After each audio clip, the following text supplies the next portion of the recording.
Today we're at Paris & Company at Crane Creek Vineyards in beautiful Young Harris, Georgia, and we're lucky enough to have one of the owners, Nina Kareem Bukas. Kareem Bukas. Okay, tell me about that name, first off. First of all, it's my husband's fault. He comes from this lovely island in the Indian Ocean called Mauritius Island. A lot of them there have that last name, believe it or not. He's the youngest of 11, so there's plenty of it. It's Kareem Bukas. Beautiful spot, but yes, that's where the name comes from. Now, where is that island located? Off the coast of Madagascar in the Indian Ocean. That is interesting. Very small, little island country, beautiful. How did a young man from that island end up here in beautiful Young Harris, Georgia? Well, being the youngest of 11, many of his brothers and sisters before him had already moved to Paris and London and to Europe, so he went that route and ended up in Paris. I took my junior year of college overseas in Paris, and that's where we met. After 20 years in Naples, Florida, working with the wonderful Coral Hospitality down there and the great John E. Ayers, we got the opportunity to come up to Brasstown Valley Resort in 2005, and the rest is history. He was there for 10 years. After that, we just wanted to do something different for ourselves. So tell me a little about your husband's culinary experience.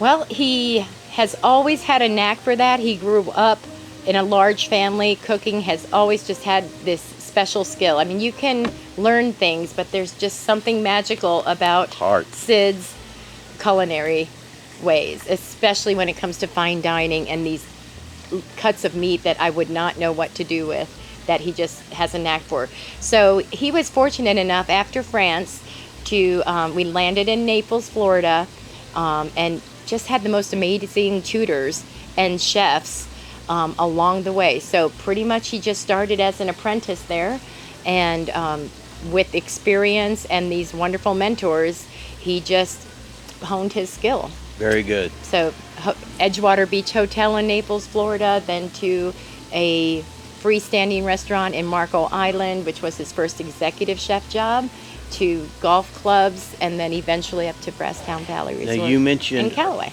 Callaway, right? You mentioned Callaway. That's kind of a noted area. Well, the funny thing about that was when we decided to move on from Brasstown and try something on our own, it wasn't quite coming together as quickly as we wanted, and then came this opportunity at Callaway. So that wasn't on our radar. It turned out the same group that was coming up to Brasstown maybe 10 years ago, we're getting the gang back together to kind of do the same thing at Callaway and just get it going again. So God 3 years of that, yes, it was perfect timing and just what we needed. Gave me the time to work out some menu items and concept, and still have an income during that time. Speaking of menu, my wife and I love here. I would say my favorite is your Sunday brunch. Now, I just had your crab and lobster croissant with some lobster bisque. It was incredible. But you're a shrimp and grits guy. Yes. Tell me about that sauce. That is one of his signature sauces. It is, I wouldn't say, it's a blackened Parmesan cream sauce. So it's not really a Creole. It's not really, he just has... It's unique. It's made to order for every single person. It is not a sauce that you can make ahead and sit there and just put on. So he will create that individually the same way over and over. So, for instance, you can't be vegan on this one because it has heavy. I did try that this weekend with some oat milk. It wasn't the same. But it can be made without the tasso ham if you don't want the meat. I like the sauce without the shrimp. Right. I just like it over the grits. So, yeah, it's heavy cream, blacken that shrimp good with a little garlic, a splash of white wine, and then that's where the magic of Sid happens, because I could stand beside him with the same thing and mine does not turn out like his. But he is incredible. Yeah, that's beautiful. Also, let's shift. I know your lunch, for example, today I had your crab and lobster croissant. The videographer, Lex, had the turkey and brie. Your sandwiches all are unique. I've had a lot of turkey sandwiches, not turkey and brie, I mean, you have some nice spins. How did y'all come up with your menu? Well, we really wanted something that we couldn't find. And we had different flavor combinations that you normally see, and then we wanted to add just a little touch of something extraordinary. So we spent months finding a great brie. Then we went with boar's head turkey because we really liked that product ourselves. Right. And then for a little zing, we wanted a sauce that would bring out the best in both of them. So a little honey mustard we make up ourselves with some French cherry jam. It's a simple recipe, but it's a nice touch to the brie. Just looking for things that aren't way out there, but palate pleasers, things you wouldn't imagine together maybe. Well, I hate admitting this on video because my wife's going to see this, but I snuck a French fry off of his plate. Your rosemary frites. Yes. Wow, was that tasty. How do you come up with that one? Well, that's a new menu addition. Being French, we've always wanted to have frites on the menu. It's a different cut. Normally they're fried in duck fat. It's a different flavor. We've always gone with the steak fries because we couldn't, again, a product we like that we couldn't find here. We wanted something different when we first opened, but we finally found this great product that is gluten-free. It's still just potato, a little bit of rosemary and garlic on there, and then we make our own aioli to go with it. So we know the ingredients of everything. We know what's in there. If you tell us you can't have something, we can tell you if it's in there or not. Now, talking about your dinner menu, I know that changes. For example, you mentioned the swordfish earlier when we were talking. I love swordfish. But that's before the end of the month. Right, it's rotating off. Tell me a little about how you put your dinner menu together and some of your featured items. Well, what we like to do is we want you to, especially our locals, to know that they can always, some people love the same thing. They can always get a good cut of prime rib. We're keeping that on the menu. We make our beef bourguignon twice a week, all weekend long, because it takes about 3 or 4 hours to slow cook. So we make a batch on Friday and Saturday. And we always keep the duck on the menu. So the duck à l'orange, again, it's not a duck breast. It's a beautiful duck. It's got crispy skin. It's velvety Cointreau sauce on it. So those stay. But we like to give people options that are different as well. So we'll change our seafood up. This month it is swordfish. We had a beautiful sea bass last month. We'll probably bring that back when we can too. Or salmon. Once in a while, as we get to the end of the month, we did a mixed grill one month that was beautiful because you don't have to choose. It's all on there. We'll change up the pasta, try a new sauce, give you something different, and then we'll change up, I love stuffing, whether it's fall or summer. So, we'll summerfy it with some apple and brie stuff our chicken with, little fig jam. And right now we're doing Gruyere and wild mushroom stuffing on the chicken, which is good. But there's fall, it's something you can do for every season. And then, we just not on the menu, but we always have vegan, vegetarian options, gluten-free. We're ready for it. So we'll just come out to the table, see what you'd like to eat. And since it's all made to order, we'll throw it together. Now, the best part of the meal, The dessert. So I would say, obviously the creme brulee is a real house favorite. I make that usually 3 times a week.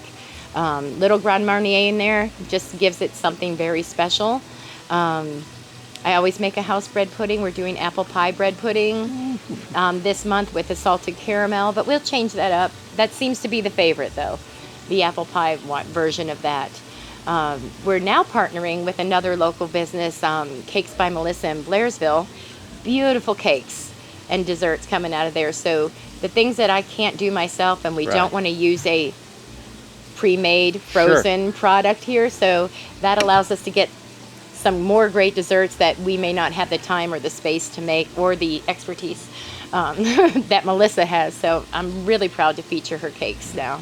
They're excellent. We actually met with her a month or two ago, and we actually time-lapsed them making one. I can't wait to look at that. It was amazing. They're a lot goes into that. It does. It's an art. They're very talented.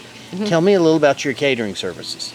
So catering, we're still doing catering, and we do usually need some advance notice now. Sure. Oh, sure. So I love doing, like you said, these open houses. We do a little wine tasting in Hayesville just for a private distributor group that gives us a chance to make small plates that are way off of our menu to do something fun. I love being available for the community. Outside of that, we do weddings. I try to balance that and make sure we're not overstretching our staff. So we do need some lead time. We're pretty sold out for big events for this whole year. In addition to that, we're very fortunate to have several events booked this year right here on Crane Creek property that we will be outside of the restaurant catering at their various venues.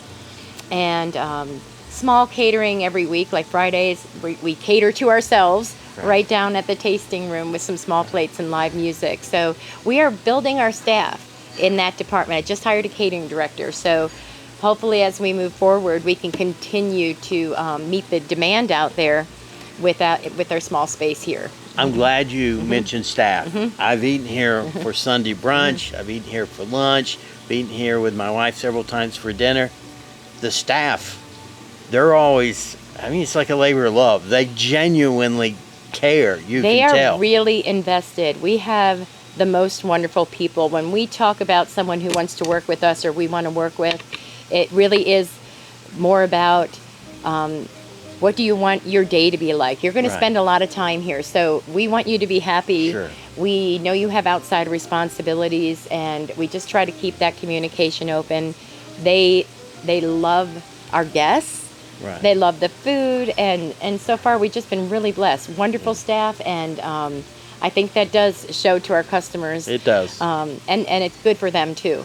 We're blessed. There's no way we could do any of this without every single person that's with us. Every single one. And you have a very unique mascot. Yes, we do. I was here earlier and I looked, and I've seen him before, and it reminds me of Key West. Tell me a little about your mascot. So Beta, he was here before we were. So he had already inhabited the front holly tree and most of the front porch. And he's a beautiful rooster. He is a beautiful rooster. Oh my gosh. I think, like I said, he was here before us. They had named him Beta because of the beautiful colors, I believe, in his feathers if you see him in the sunshine. And he's the sole survivor from the clutch that was here. And it just seemed like it wouldn't be right to ask him to move. And we'll pull in now, and he'll follow the car. And I'll tell you, we could be in the middle of lunch rush. If Chef Sid sees Beta outside the back door, he will stop to feed Beta. Because he's like, he wouldn't be here if he wasn't hungry. I'm like, well, that was 2 croissants ago. I think he's fine. But maybe he just wants a fresh one. I don't know. In reference to your menu, what was the thought process in this very unique menu? So the very beginning, probably 5 years ago, before this was even, this wasn't even on our radar yet, Sid and I would sit on the porch and doodle on Amazon box lids that we were cutting up for recycling, and was like, let's just brainstorm, what are the 5 things, if we ever have our own restaurant, what would we want? What have people here maybe never tasted?